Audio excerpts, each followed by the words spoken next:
بسم الله الرحمن الرحیم. نن د روزې 22مه ده. نن به د ممتاز عالم او محدث امام ابن ماجه قزوینی رحمت الله علیه پاک له مجلس وکړو. نوم محمد، کنیت ابو عبدالله او لقب ابن ماجه دی. ماجه څه دی؟ په دغه هکله علما او محققین بیلې بیلې خبرې لیکي. صحیح دغه ده چې ماجه د پلار نوم دی.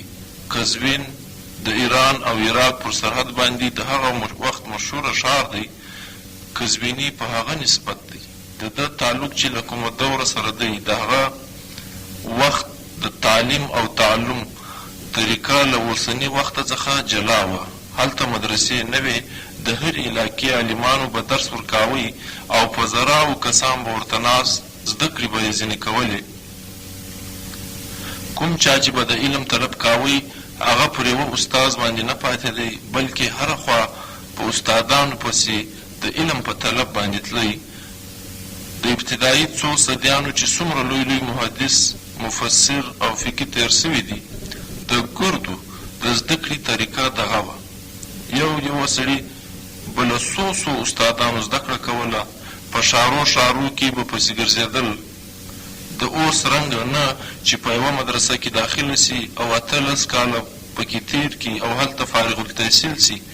امام ابن حنبل، محمد ابن حسن شیبانی رحمت الله علیه، محمد ابن اسماعیل بخاری، محمد مسلم ابن حجاج، کثیری، ترمذی، نسائی او ابن ماجه رحمت الله علیه غوندې خلکو د ډیرو ښارونو هوا وخوړه او د علم و فضل په طلب ګرځېدل. د ابن ماجه رحمت الله علیه استادان د علمي سیاحت مورخینو تر 300 زیات ښوولي دي. ابن ماجه په علم حدیث او له هغه سره متعلقه ګردو علومو کې کمال ترلاسه کوي.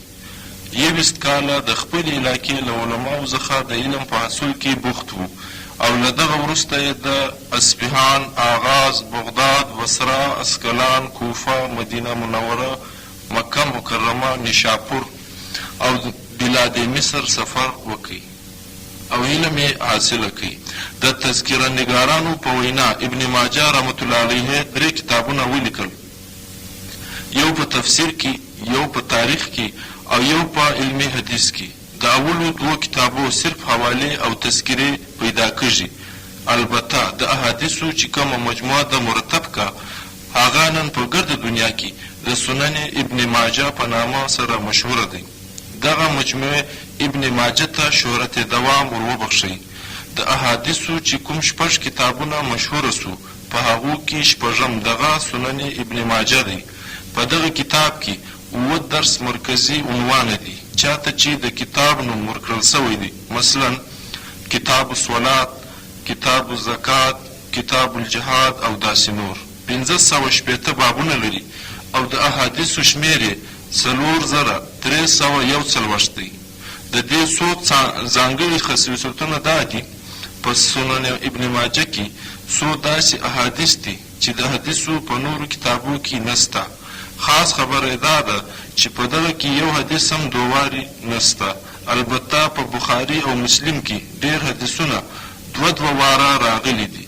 شاه عبدالحق محدث دهلوي د ابن ماجه متعلق لیکي که وچاته په ډیر عنواناتو او مضامینو د یو کتاب ضرورت وي هغه ته پکار دی چې د سنن ابن ماجه مطالعه وکړي.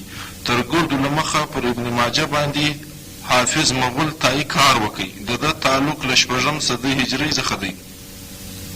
هغه پر ابن ماجه باندې جامع شرح ولیکله چې 8 جلدونه دي، لیکن پوره یې نه کوي. یوه شرح حافظ محمد ابن علي متوفي سن 826 هجري کې ولیکله. دا هم شرح پر 8 جلدونو باندې مشتمله ده او شایع سوې ده. د مصباح الزجاجه په نامه سره علامه جلال الدین سیوطي رحمت الله علیه یوه شرح ولیکله چې مختصره ده.